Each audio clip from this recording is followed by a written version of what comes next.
তো ঘিটা দিয়ে দিলাম। এবার এই যে গরম হচ্ছে, এবার এই যে আমি ফোড়নটা দিয়ে দিলাম, গোটা জিরে, তেজপাতা আর দারচিনি।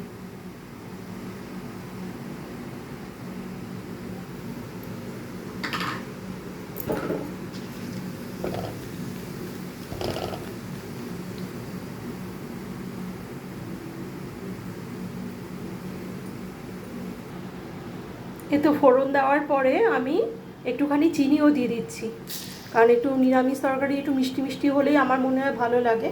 তো যারা চিনি খেতে চাও না তারা চিনিটা স্কিপ করে যাবে। তো আমি চিনিটা দিলাম, একটু লালচে লালচে, একটু ক্যারামেল টাইপের হোক, একটু লালচে লালচে হলে কালারটাও ধরে। তো চিনিটা একটু কালচে কালচে হলে এখানে একটু শুকনো লঙ্কার গুঁড়োও দিয়ে দেবো।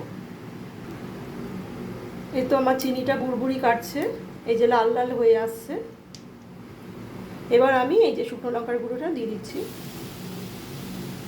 দিয়ে দিলাম। এবারে আমি এই যে এখানে আমি আলু সেদ্ধ করে রেখেছি, আলুগুলো ছেড়ে দিচ্ছি।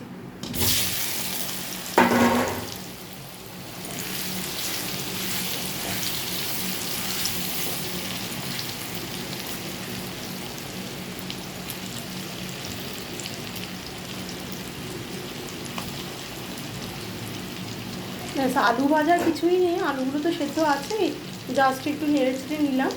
এবারে আমি এই ঝোলটা দিয়ে দেবো, কারণ টাইম ওয়েস্ট করে লাভ নেই।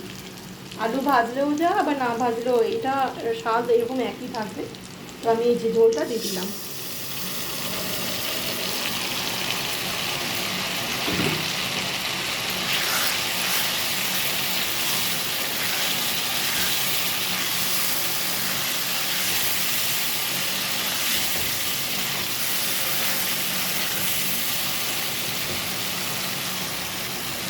ব্যাস, মোটামুটি আমার রান্না কমপ্লিট।